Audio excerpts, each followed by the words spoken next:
morning and happy Sunday. Welcome to Open Door Center. Welcome back to those of you that we haven't seen in a little while. It's always good to see each and every one of you here. I am grateful for this community, for each and every one of you getting up and showing up this morning to show and express your commitment to your spiritual selves. Now is the time.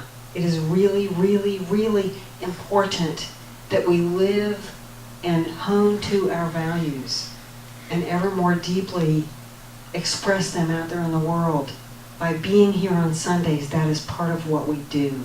We also come in here just to get happier, to get, I would say higher, but that has like a really strange connotation for some reason, just to get more joyful and to allow that joy, that love of life, that verve to move from us and go out there in the world and touch each other.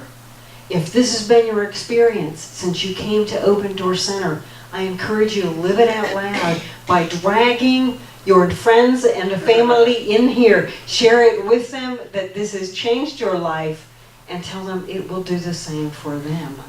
Maybe it's not everybody's cup of tea, and yet you might change a life dramatically. We really never know, do we? I promise if you bring your friends and family, I'll try to behave.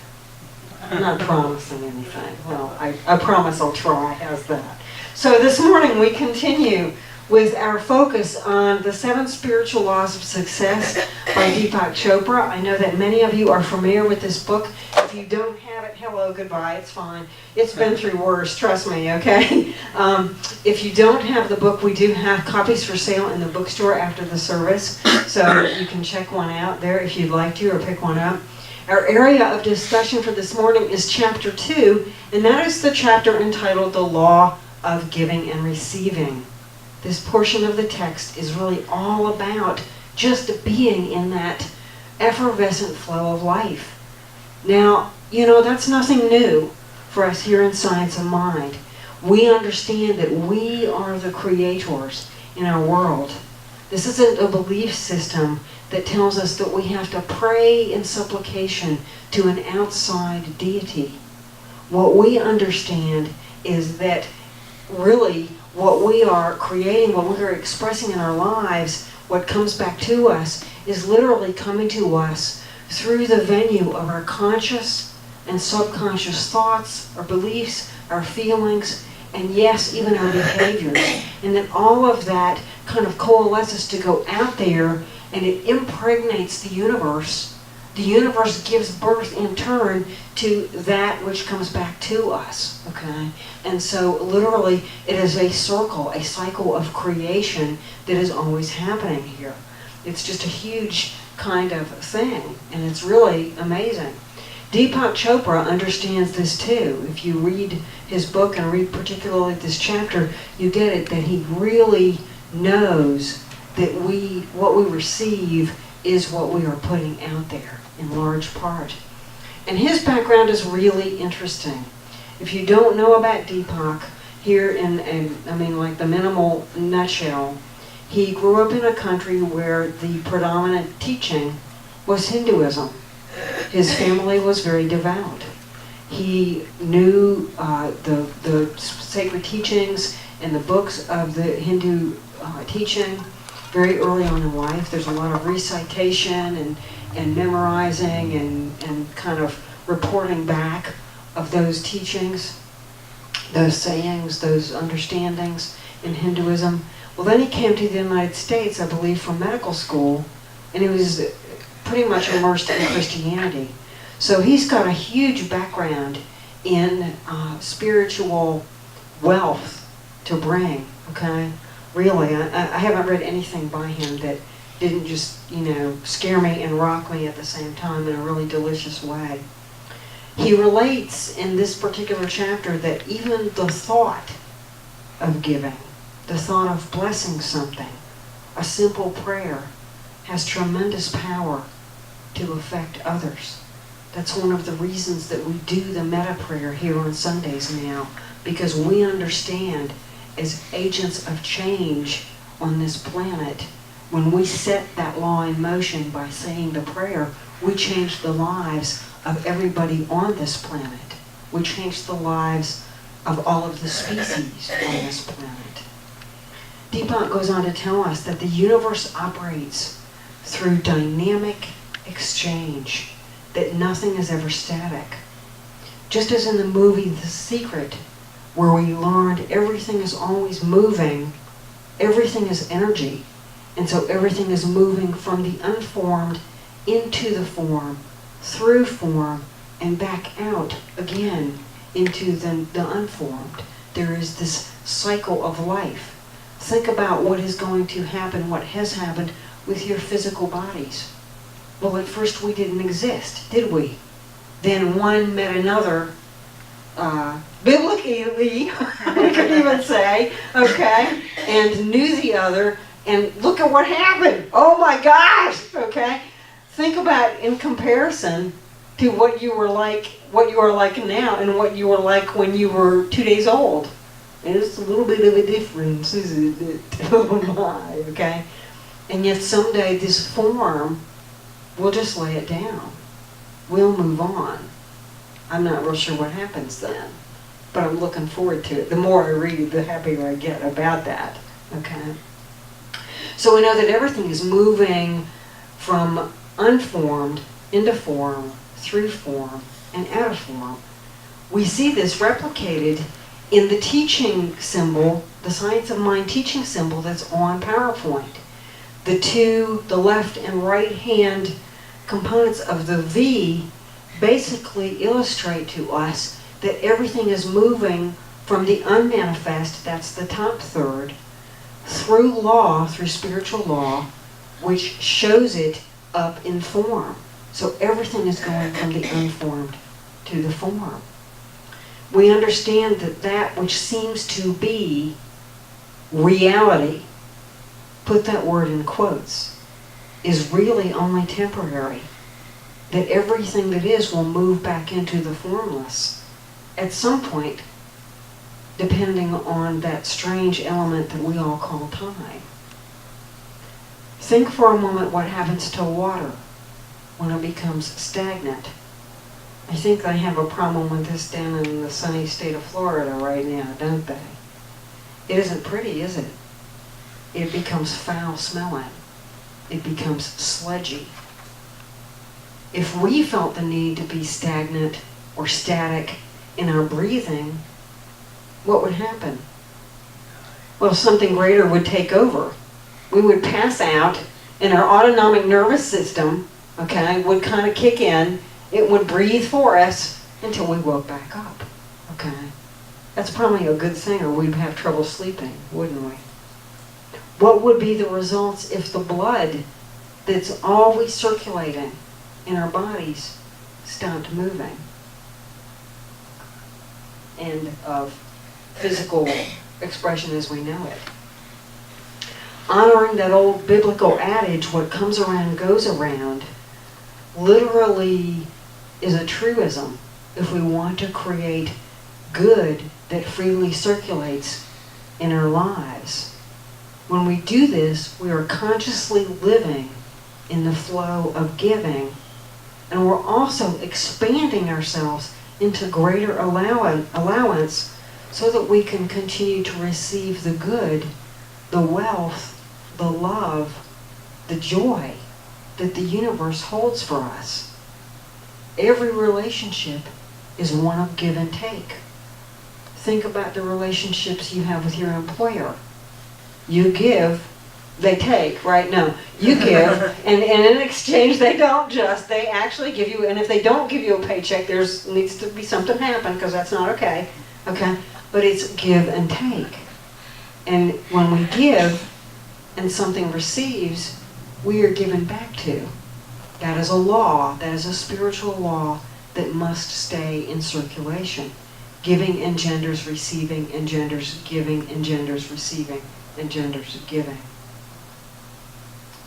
What are you doing with your life force? Deepak Chopra uses in this book, in many areas, the example of money. He says that money is a symbol of our life force, our energy. Yet many of us have negative attitudes about money. It's really hard not to, quite frankly. I think we operate from a stagnant pool of race consciousness that tells us things like money is evil, money is bad, it's not spiritual to want money. We should go live as hermits do. I don't think so, not this girl. Often we harbor fears about others getting our money, okay? Or perhaps we feel guilty about things we've done or have not done with money in the past. We believe there's not enough. We believe that we will lose.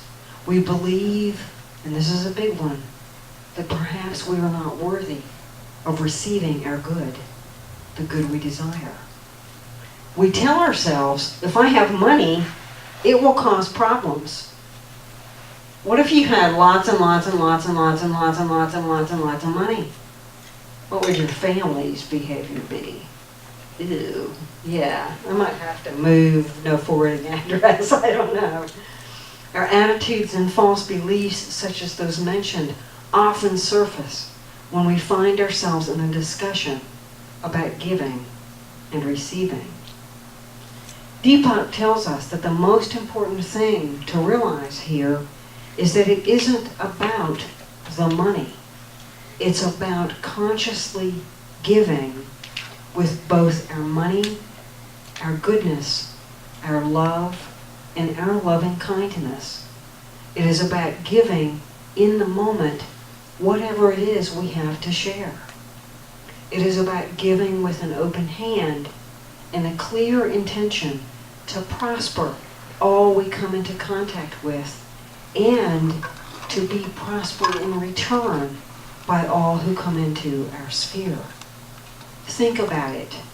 Close your eyes for just a minute and think about the others in this room. What do you receive from them when they show up here on Sunday? It's magnificent, isn't it? If nothing else, my hope and intention is that you walk into a place where you know you are of like mind, where you know that everything supports you in living the life of your dreams. How about that? You can open your eyes now. When we are conscious with our resources, whether the resource in question is money or goodwill or simply a desire to see the very best outcome in any given situation, we not only make decisions that are crafted with greater intentionality, we allow that our own judgmental concerns and biases to surface. We can see them then. This isn't always pleasant, and yet what happens is as they come into the light, they begin to heal.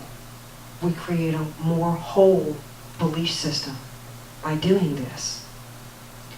This chapter of Deepak's book relates that if, when we give, we feel like we have lost something, then the gift is truly not a gift, and it will not create increase, not for the giver, nor for the receiver.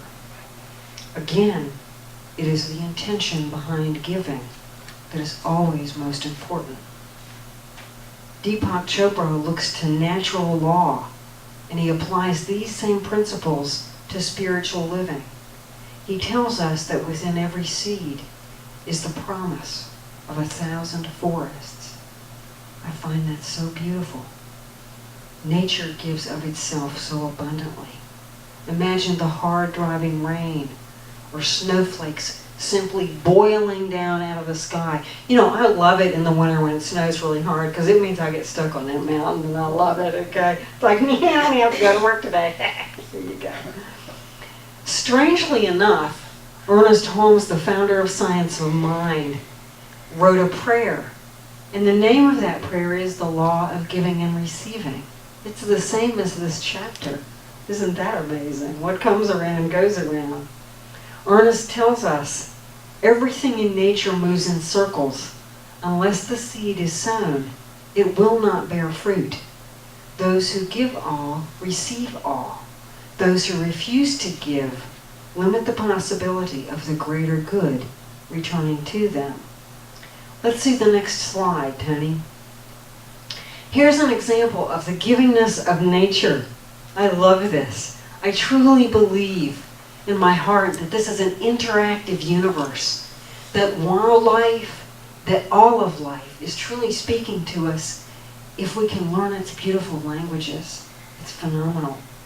This little girl here is Gabby Mann from Seattle. Gabby gifts the crows near her home, and in turn, the crows give back to her. All of this started by accident. As a preschooler, Gabby would be eating a snack on the way home every evening. When she alighted from her parents' vehicle, drops of food would spill from her lap, and the crows would rush in to grab them. The crows are smart. They started to really watch that little girl, okay? They would pay attention. Anytime they heard her voice, they would show up. Over time, they really got familiar with her. And as Gabby grew and began regular schooling and had to walk to the bus, she would take bits of her lunch from her lunch bag and throw them to the crows on her way to meet the school bus. In the afternoon, guess what? The crows would reappear. They would line up, waiting on Gabby to get off the bus, hoping for another snack. I have cats like that. Over time, Gabby and her mom began to, kind of coherently put food out. Every day they made sure that the bird feeder, bird bath out in their backyard was filled with water. They bought platforms to set peanuts on and threw dry dog food out into the grass for the crows. Over time, the crows developed a system of giving back. They would take all the food, and then they would leave something shiny, something pretty that had caught the crow's eye. You know that they see very well from very far away, and what they see is shiny, okay? So they would bring bits of light bulbs. Gabby's favorite is a pearl-shaped bead or button. She said that's her very favorite, or a heart-shaped pearl, I think it is, something, okay? Really amazing that they do that. Sometimes in the morning I wake up and I open my bedroom door and I have a cat toy. They've been there in the night. They've let me know we love you. This morning, no joke, I had two. Okay. May the circle of giving be unbroken. And they know, my crows know, as soon as I'm out of bed, it's time for some cat food. So there you go. Ernest tells us in his prayer, love and you will be loved. Extend joy and you will become more joyful. The ancient Talmud tells us God will doubly guide those already guided. We do not give because God needs the gift. For one thing, we can't outgive God. It is impossible. Think just for a moment how much you have been given in this lifetime. The gift of every single breath, of a body that breathes you so you don't have to think about it, of loving hands when you were too small to contemplate your own needs. Think about that, how amazing it is. The opportunity to see. And I, like some of you, are wearing eyeglasses because the seeing is more interesting now that we're past 30. I'm actually 29 in a few months, but like my former mother-in-law said, 29 in a few hundred months. I plan to make it a few thousand before I leave, okay? Think about how much you have been given in this lifetime. It's huge. Imagine that this vase here of 10 beautiful roses is all the wonder, the beauty, the joy, the creativity, the affluence, the vibrancy of health, the love, the connection, the good, and the meaning that the universe is always giving us. We are always receiving 100%. Have you ever had an experience where your body said, I'm not going to breathe, or I'm not going to walk, or I'm not going to talk? Sometimes, maybe, okay? But probably not. In many teachings we are told, give 1/10, tithe back to that impresses you, that feeds you. Many perceive this as the church just trying to get their money. My opinion is this, from experience. Perhaps the church just wants to remain open another week, another month, another year, to give, to share the love, to lift consciousness of everything and everyone to another level.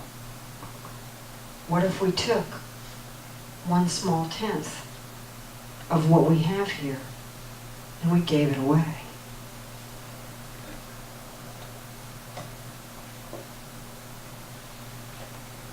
There's a lot left, isn't it?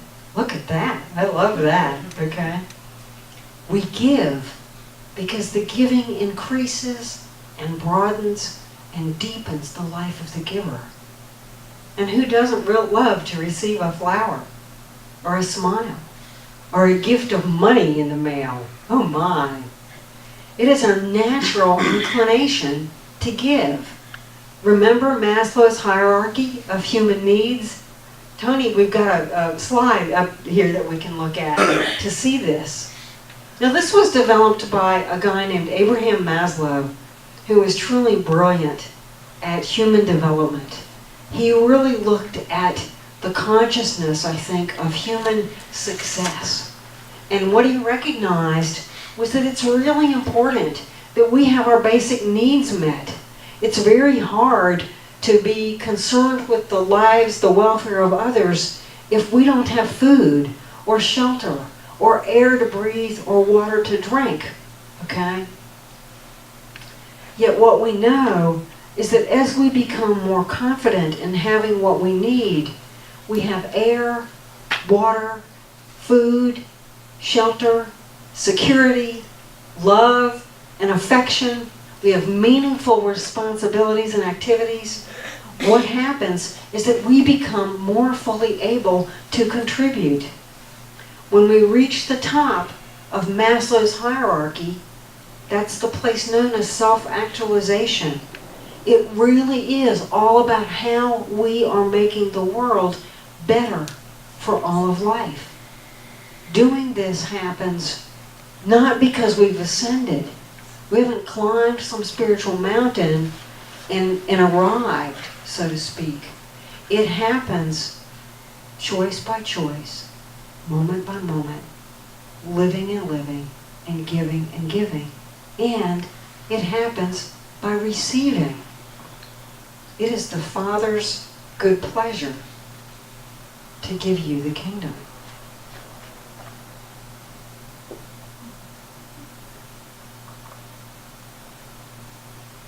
Yet most of us, many of us, cannot allow ourselves to receive. Think how hard it is to spend your money doing something really good for yourself. Think how challenging it is to put yourself before something else. That's sometimes an inability to receive. Yet when we allow ourselves to receive, we are saying, we are giving a very strong message to the world, saying energetically and behaviorally, I am worth it. I am an agent of the divine, and I deserve good at every turn. That's a challenge a lot of times. Yet what is the answer the universe always has? Yes. Yes.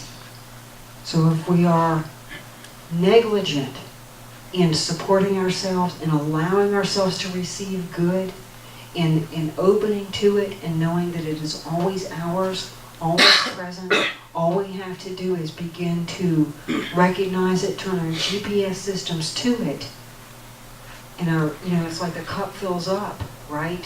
It's like we fill up with awareness and gratitude. The universe will begin to replicate that in our lives.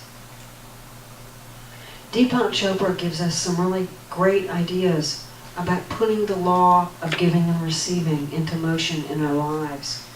He says that the most easy way, the simplest way to do this is to simply make a decision. Get clear that whenever you come into contact with someone, you will give them something. He remarks upon his childhood and his parents teaching him, whenever you go to visit someone at their house, take something. Take a note that says, thank you for allowing me to visit. Take a flower. Give them something. If you see the dishes undone in their sink, rather than, as Paul acknowledged, thinking, oh, this poor soul can't get it together, or maybe even stepping into a place of, well, gosh, she sure is a slob, which is probably what you would think if you came over to my house, okay? Sorry, it's on the bottom of the list, okay? There's a postscript to that, which maybe I'll remember in a minute, okay? But go in the kitchen and wash their dishes. Imagine how hard it would be. Let's just say, oh, it wouldn't even be fun, that for whatever reason, maybe you hurt your hands or couldn't stand up. You had to have someone come in and clean your house. How hard would receiving that be for you? Huge. Yeah. When we can receive at that level, when we can give at that level, we keep that law of circulation moving, and we allow that kind of good to come to us. Giving doesn't have to be material. It can be a flower. We've seen that, haven't we? It can be a compliment. Maybe it's time for another one to go out here. They might have thorns. Oh my. When we give of ourselves, we give to ourselves. And that's huge. This week I was gifted with an insightful exercise that allowed me to learn more about myself. I got sent to this meeting by my boss at my day job. And I was kind of like, right. And so I went and I was like, behave, get your attitude out of the trash can. Come on, girl, you can do this. The woman who was presenting is a young woman, and I wanted to support her, okay, in doing what she was doing. Well, she shared this website. Let's pull up the next slide here, Tony. It's there on the board. I'm just checking to make sure it's right. That's right, okay? And so what's on this website is really cool. There's a free gift there for every one of us. It's a 120 question survey on character strengths. And you can go online and take this survey in less than 15 minutes.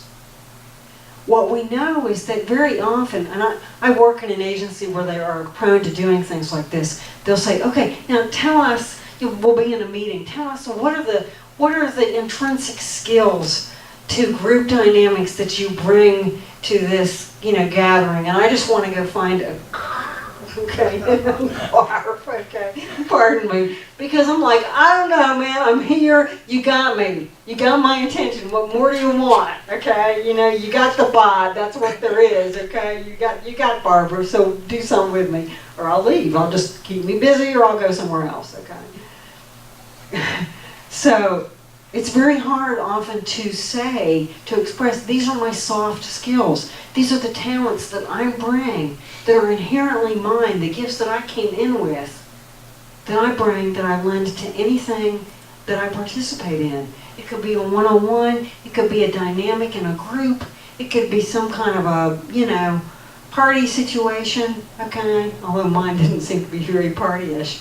So I went online and I took this. And I just have to tell you, it blew me away. What you get is a 3-page report back, okay, of your personal character strengths.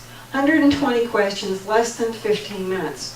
Anybody want to guess what the first one on there was? Well, this cracks me up. Honesty. It's like, okay, I can handle that. The second really got my attention. It's not a word we like very much in Science of Mind. But to me, the way they define it is beautiful. It's hope. And the way they define it, let me see here, okay? It's defined as expecting the best in the future, believing that a good future is something that can be brought about. That would be me, Okay? That would be the path I have committed my life to, you know? And obviously, it shines through. We've all got huge gifts. We've got this gift that's been given, okay? And we've got huge gifts that we can give to the world. Again, it might be something that's clarified, like a character strength, okay?